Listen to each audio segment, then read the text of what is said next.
Hello friends, இன்னைக்கு வீடியோவில் நம்ம என்ன பார்க்க போகிறோன்னா, மகிழ்குட்டிக்கு 2வது நாள் என்னெல்லாம் சாப்பிட கொடுத்தோம் அப்படிங்கிறத பார்க்க போகிறோம். அதே ரெசிபி தான். ராகியை வந்து நல்லா முளைக்கட்டி அரைச்சி பால் எடுத்து அதை வந்து கஞ்சி காய்ச்சி கொடுத்தேன். ஃபஸ்ட்டு அவங்க எப்படி சாப்பிட்றாங்க, அவங்களுக்கு சேருதா அப்படிங்கிறதுக்காக தொடர்ந்து 3 நாள் ஒரே ஃபுட்டு எங்கள் அக்கா கொடுக்க சொல்லியிருந்தாங்க. அதனால் நான் இந்த மாதிரி தான் பண்ணியிருந்தேன். ஆனால் டாக்டர்கிட்ட வந்து சஜஷன் கேட்டால் அவர் வந்து நம்ம எந்த ஃபுட் வேணாலும் கொடுக்கலாம். ஃபஸ்ட் எடுத்தோடனே டாக்டர் என்ன சொன்னாங்கன்னா, அரிசி கஞ்சியில் தான் ஸ்டார்ட் பண்ண சொல்லியிருந்தாங்க. அதுதான் ஈஸியாக டைஜஸ்ட் ஆகும் அப்படிங்கிற மாதிரி சொல்லியிருந்தாங்க. இது வந்து எங்கள் அக்கா சொன்னதால் ட்ரை பண்ணி பார்க்கலாம் அப்படின்னு சொல்லிட்டு நான் வந்து இதை தான் கொடுத்தேன். நீங்கள் வந்து உங்கள் பேபிக்கு என்ன ஃபுட்டு வந்து ஃபஸ்ட்டு கொடுத்தீங்க அப்படின்னு சொல்லிட்டு கமெண்ட்டில் சொல்லுங்கள். அடுத்து வந்து நல்லா சுட வச்ச தண்ணியை ஆற வச்சுட்டு அதை வந்து கொஞ்சம் கொடுத்து பார்த்தோம். ஆனால் எங்கள் பேபி வந்து தண்ணி சரியாக குடிக்கவே மாட்டான்.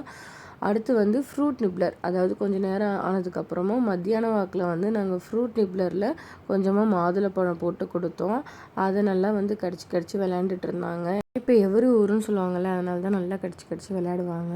அப்புறம் கொஞ்சம் நேரம் போனதுக்கப்புறமா ஈவினிங் வாக்கில் வந்து நாங்கள் வந்து மாதுளம்பழத்தை அரைச்சி வடிகட்டி அதில் கொஞ்சம் சுடுதண்ணி கலந்து அதை கொடுத்தோம். அடுத்து என்னெல்லாம் ஃபுட் கொடுக்குறோன்னு அடுத்தடுத்த வீடியோவில் பார்க்கலாம். பாய்.